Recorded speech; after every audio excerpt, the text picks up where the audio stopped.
আপনি কি কখনো ভেবে দেখেছেন, আজ রাতে আপনি যে বিছানায় ঘুমাচ্ছেন, কাল সকালে সেই ঘুমটা নাও ভাঙতে পারে? আমরা সবাই মনে করি মৃত্যু এখনো অনেক দেরি, কিন্তু মালাকুল মউত যখন দরজায় কড়া নাড়বে, তখন কি এক সেকেন্ডও সময় পাওয়া যাবে? আজকের গল্পটা হাসানের, যে ভেবেছিল তার এখনো মরার বয়স হয়নি, কিন্তু তার সাথে কবরে যা ঘটলো তা শুনলে আপনার লোম দাঁড়িয়ে যাবে। ভিডিওটি শেষ পর্যন্ত দেখুন, হয়তো এই গল্পটি আপনার জীবন বদলে দিতে পারে। হাসান নামের ছেলেটি মনের দিক থেকে খুব একটা খারাপ ছিল না, কিন্তু তার সবচেয়ে বড় সমস্যা ছিল তার বাজে সঙ্গ।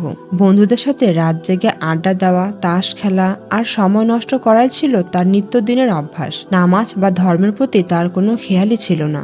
সে ভাবতো এখনো অনেক সময় আছে, বয়স হলে নামাজ পড়ব।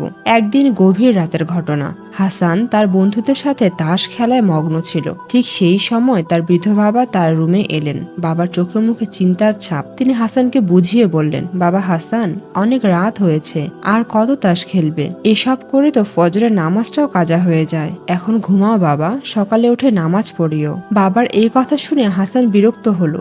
সে রাগী গলায় উত্তর দিল, ধুর বাবা, তোমাদের এই ইমাম সাহেবদের খেয়ে দিয়ে আর কোনো কাজ নেই, সারাক্ষণ শুধু ওয়াজ আর নসিহত। যাও তো এখান থেকে, আমাকে খেলতে দাও। ছেলের এমন আচরণে বাবা খুব কষ্ট পেলেন। তিনি দীর্ঘ শ্বাস ফেলে আল্লাহর কাছে ফরিয়াদ করলেন, হে আল্লাহ, তুমি আমার ছেলেটাকে হেদায়েত দান করো।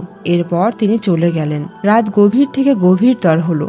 ফজরের আজানের ঠিক আধ ঘন্টা আগে হাসান কানে হেডফোন লাগিয়ে গান শুনতে শুনতে ঘুমিয়ে পড়ল। সে জানতো না এটাই ছিল তার জীবনের শেষ ঘুম। হঠাৎ হাসান দেখলো তার সামনে এক বিশাল কালো ছায়া, কুচকুচে কালো পোশাক পরা এক ভয়ঙ্কর অবয়ব তার দিকে এগিয়ে আসছে। তার হাতে অদ্ভুত এক অস্ত্র।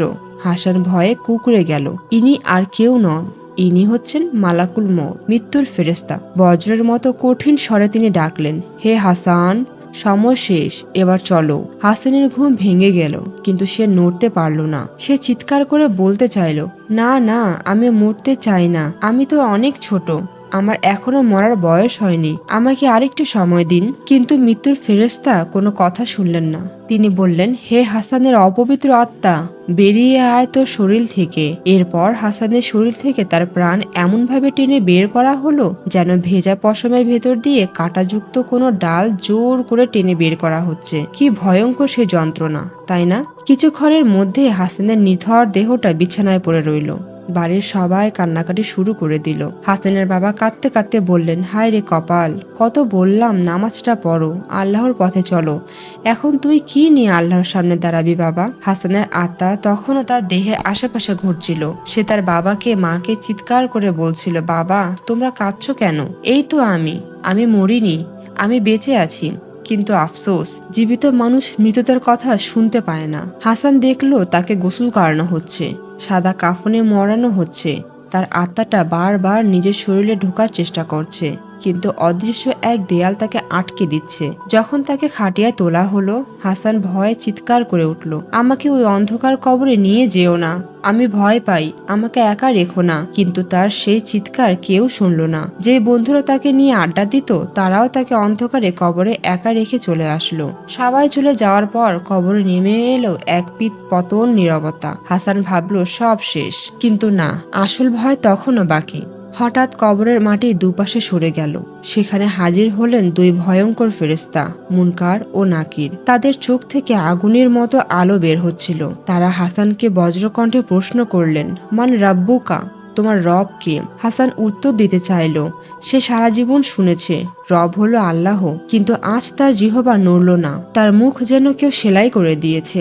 হাজার চেষ্টা করেও সে আল্লাহ শব্দটি উচ্চারণ করতে পারল না। ফেরেশতারা আবার প্রশ্ন করলেন, তোমার দিন কি, তোমার নবী কে? হাসান শুধু ফ্যালফেল করে তাকিয়ে রইল। দুনিয়াতে সে গান বাজনা আর আড্ডায় এতটাই মগ্ন ছিল যে নবীর নাম তার মুখে এলো না। সে শুধু কাঁপতে লাগলো। তখন ফেরেশতারা গর্জে উঠে বললেন, তুই কি দেখিসনি তোর পরিণতি? দুনিয়াতে তো সব পেয়েছিলি, শুধু আল্লাহকে ভুলেছিলি। আজ তোর পালানোর কোনো পথ নেই। মুহূর্তের মধ্যে কবরটা সংকীর্ণ হয়ে তাকে দুই পাশ থেকে এমনভাবে চাপ দিল যে তার পাঁজর একটার সাথে আরেকটা লেগে গেল। শুরু হলো অনন্তর কালের আযাব। হাসান তখন কবরের অন্ধকারে চিৎকার করে কাঁদতে লাগলো আর বলল, হায় আল্লাহ, আমি যদি আজ মাটি হয়ে যেতাম, আমাকে যদি আর মানুষ হয়ে উঠতে না হতো। কিন্তু সে কান্না শোনার মতো কেউ আর সেখানে ছিল না। প্রিয় দর্শক, হাসান তো আর ফিরে আসবে না, কিন্তু আপনি তো এখনো বেঁচে আছেন, আপনার সুযোগ আছে। তাই আজ এই মুহূর্তে তওবা করুন, কারণ কাফনের কাপড়ে পকেট থাকে না, আর কবরে কোনো ঘুষ চলে না, সেখানে চলবে শুধুই আপনার আমল।